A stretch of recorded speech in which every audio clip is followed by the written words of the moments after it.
Em mais uma etapa da Operação Lava Jato, a Polícia Federal cumpriu mandados de busca e apreensão em São Paulo e no Rio Grande do Norte. A ação investiga funcionários do Banco do Brasil e doleiros por lavagem de dinheiro.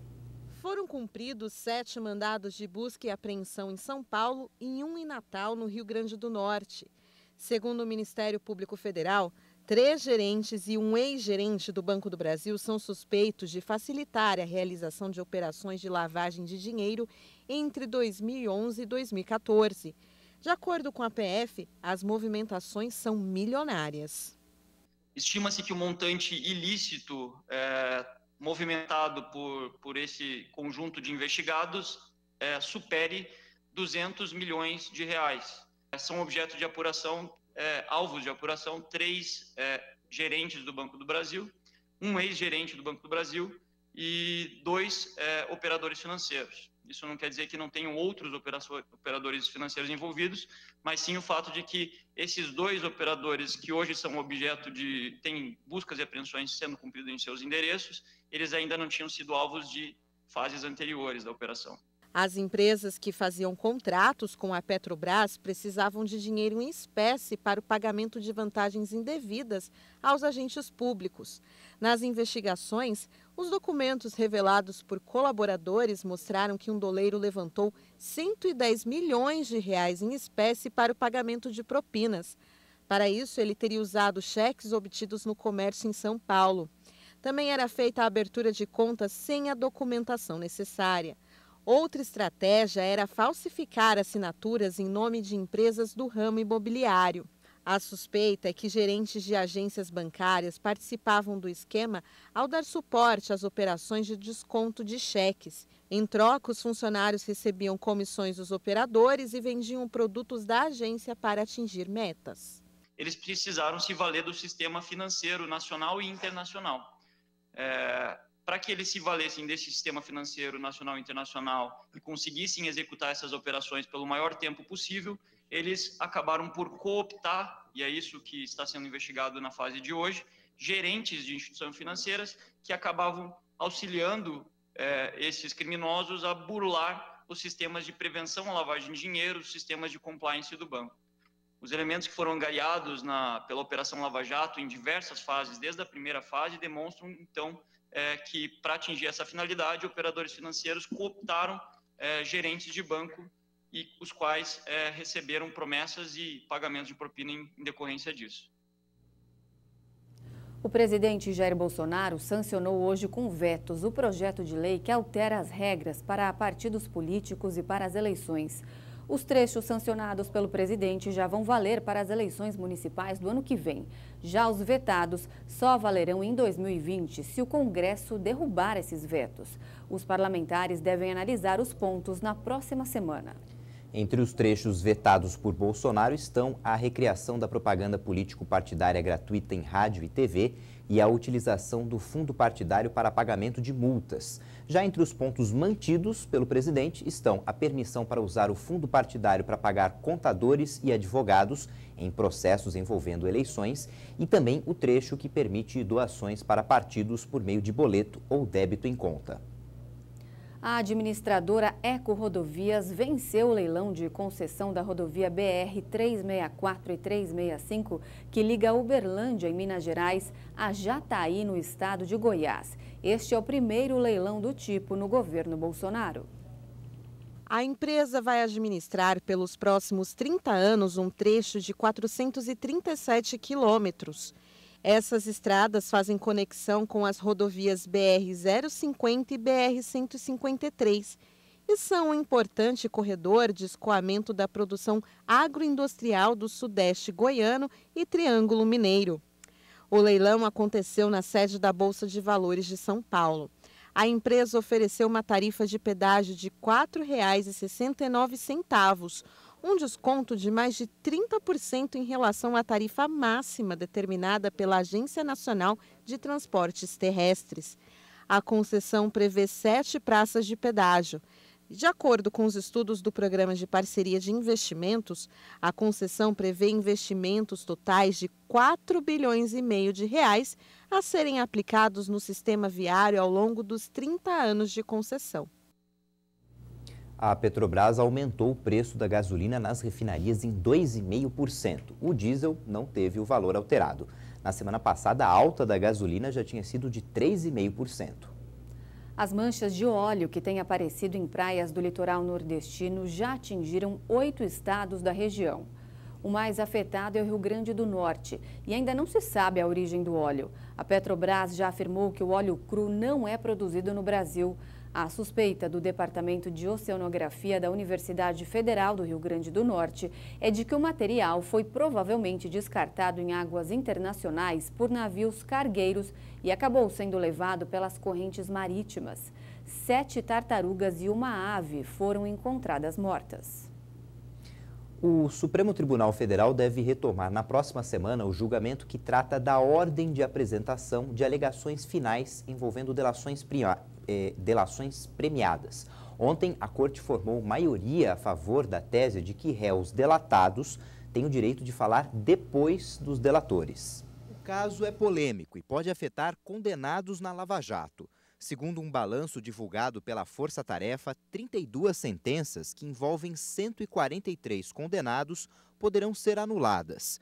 O tema chegou ao plenário do STF depois que a segunda turma da Corte anulou uma sentença do então juiz Sérgio Moro e mandou o caso do ex-presidente da Petrobras, Aldemir Bendini, voltar à fase de alegações finais. Bendini será ouvido agora depois dos delatores, o que não aconteceu em processos da Lava Jato.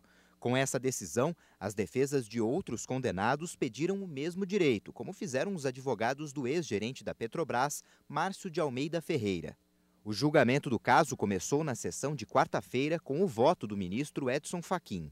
Ele considerou não haver ilegalidade no prazo simultâneo para todos os acusados apresentarem as alegações finais e afirmou que não há legislação que trate do assunto. Com a retomada do julgamento nesta quinta-feira, o ministro Alexandre de Moraes abriu divergência. Ele ressaltou se tratar de interesses contrários. Para ele, o delator não busca inocência porque já fez acordo de colaboração premiada e, por isso, quer o sucesso das investigações do Ministério Público na obtenção de provas a partir das informações fornecidas por ele. E também a condenação do delatado. Do que se trata a peça formal das alegações finais do delator? Fornecimento ao processo e ao juiz de todos os argumentos que entender necessários para conseguir efetivar sua delação, auxiliando o órgão acusador a obter uma sentença condenatória. Logo, o delatado tem o direito de falar por último, quando assim solicita, sobre todas as imputações que possam levar à sua condenação. O ministro Luiz Roberto Barroso acompanhou Fachin ao negar o habeas corpus. Ele destacou que a fase de alegações finais não traz novidades ao processo e, caso isso ocorra, é aberto um novo prazo à defesa. E destinou parte do voto para alertar sobre o impacto da decisão do Supremo diante do cenário atual do país no combate à corrupção. Foi estratégia da defesa. Foi aberto prazo específico para falarem depois das alegações finais dos colaboradores premiados. O que aqui se decidir repercutirá em todos os processos que envolveram colaboração premiada. Esta inovação importante do direito brasileiro já vinha na legislação desde lá de trás, mas foi melhor detalhada em lei subsequente, que permitiu o desbaratamento de verdadeiras quadrilhas que saqueavam o Estado brasileiro em todos os níveis da federação. Na sequência, votaram 6 ministros, acompanhando a divergência aberta por Alexandre de Moraes. O presidente da Corte, Dias Toffoli, adiantou o seu voto seguindo o mesmo entendimento, mas só vai apresentá-lo na próxima sessão, junto com o ministro Marco Aurélio, que se ausentou na sessão desta quinta-feira. No julgamento da próxima semana também será decidido sobre a chamada modulação de efeito. Eles vão avaliar se o entendimento final será válido somente para casos futuros ou se pode alcançar sentenças que já foram dadas. Começou hoje a segunda etapa do pagamento de até R$ 500 do FGTS. Dessa vez para trabalhadores nascidos em maio, junho, julho e agosto. Mas, por enquanto, é só para quem tem conta na Caixa e o depósito é automático para quem tem poupança no banco. São 33 milhões de beneficiados.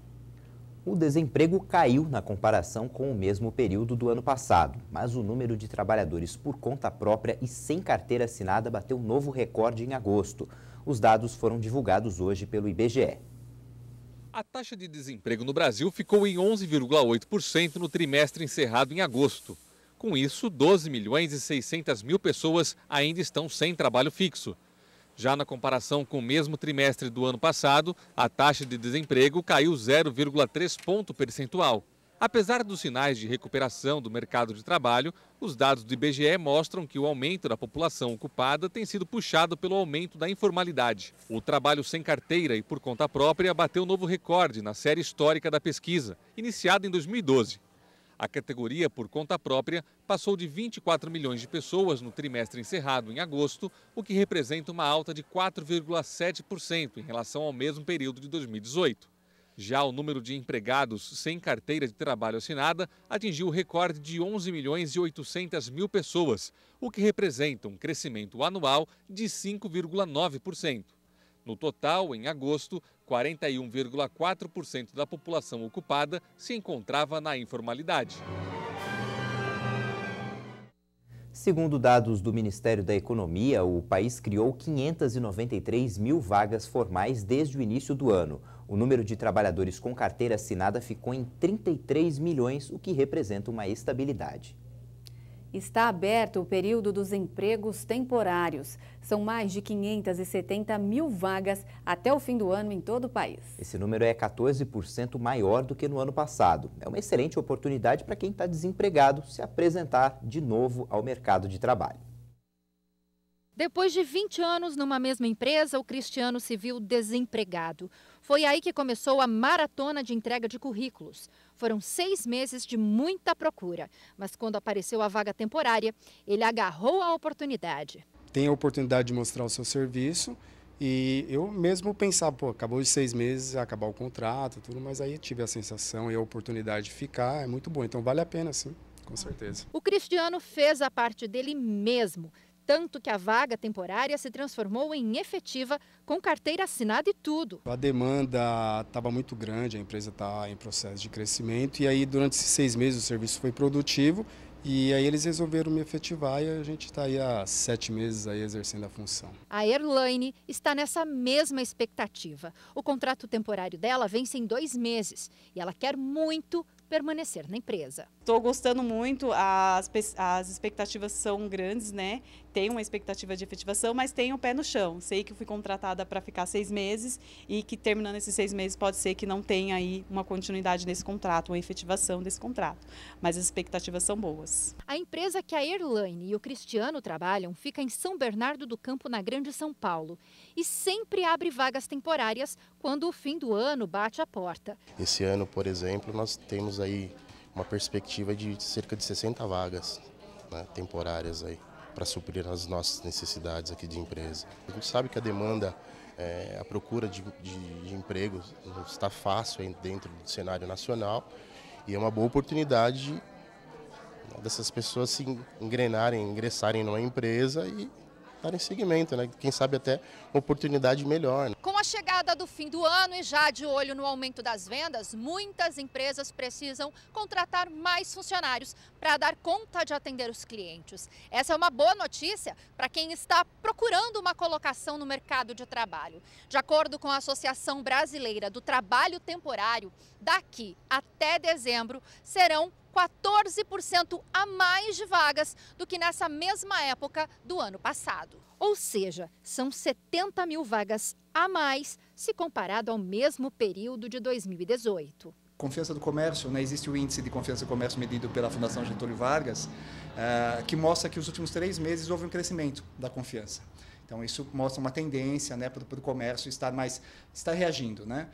Um outro aspecto também importante é as empresas estão com o quadro enxuto, infelizmente. E, por conta disso, não tem como atender uma demanda extraordinária quando ela acontece. E é bom lembrar que essa turma que está entrando no mercado, mesmo que de forma temporária, tem todos os direitos garantidos. Apesar de não ser regida pela CLT, esse tipo de contratação prevê direito a FGTS, 13º e férias proporcionais. Do total de pessoas contratadas para as vagas temporárias nos últimos anos, mais de 10% conquistaram uma oportunidade de efetivação após o término do contrato. Por isso, vale a dica: o emprego temporário pode ser uma porta aberta para quem mostrar serviço. Ele mostrou bom desempenho, logo depois do contrato temporário existe uma oportunidade, a empresa oferece a ele. Ou então, não existe uma oportunidade naquele momento, mas como ele se desempenhou bem, foi comprometido, mostrou serviço, a empresa daqui a umas semanas, um mês, 2, pode surgir uma oportunidade e vai lembrar dele. Só o fato de você não ter que acordar no outro dia, ter que procurar serviço, bater de porta em porta, é uma sensação muito boa. Está trabalhando na área, melhor ainda. Com certeza, é bem melhor. E veja a seguir, milhares de pessoas em vários países do mundo fazem mobilização pelo clima. Os detalhes em instantes. Até já!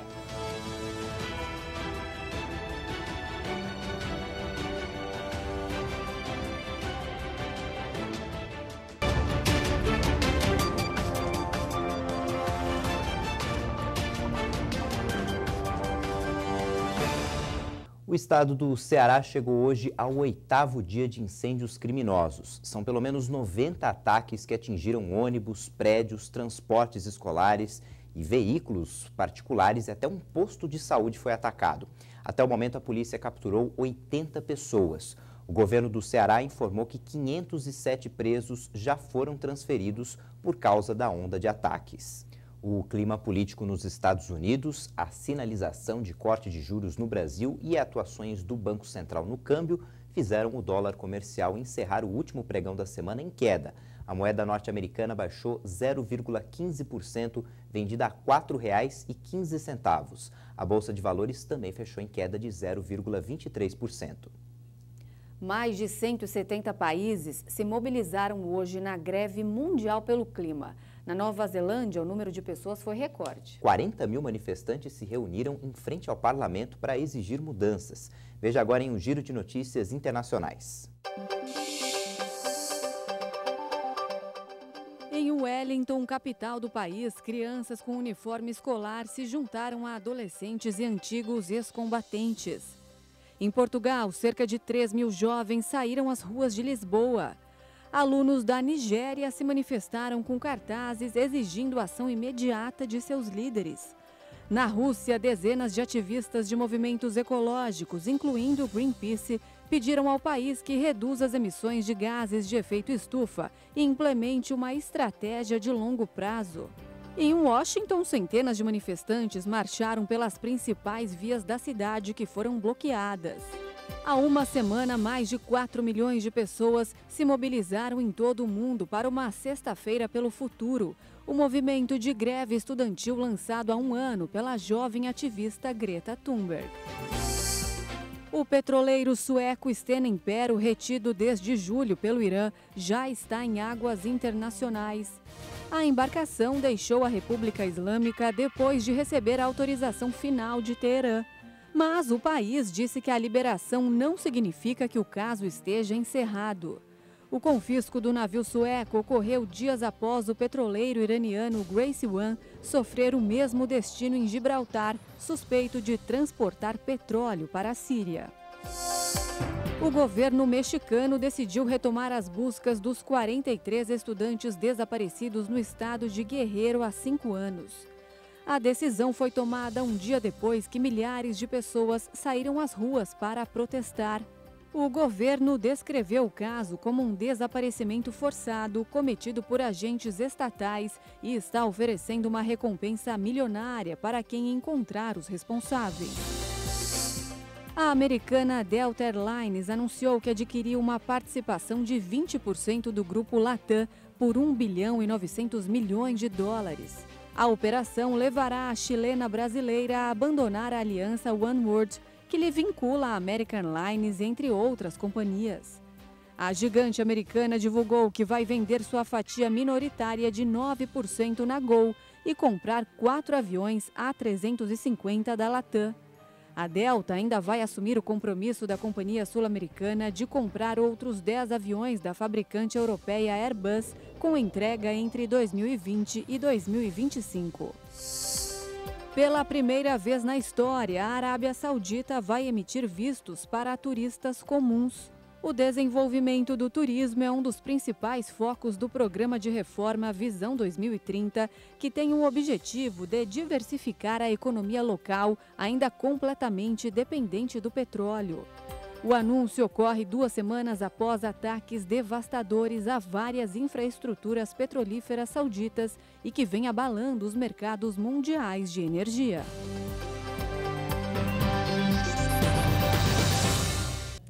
E a gente encerra essa edição com imagens de uma menina inglesa de apenas 9 anos que deu um show de desenvoltura na Semana de Moda de Paris. Daisy foi a primeira criança amputada dupla a desfilar na passarela francesa. Ela contou que virou modelo depois de assistir a um programa de TV sobre moda.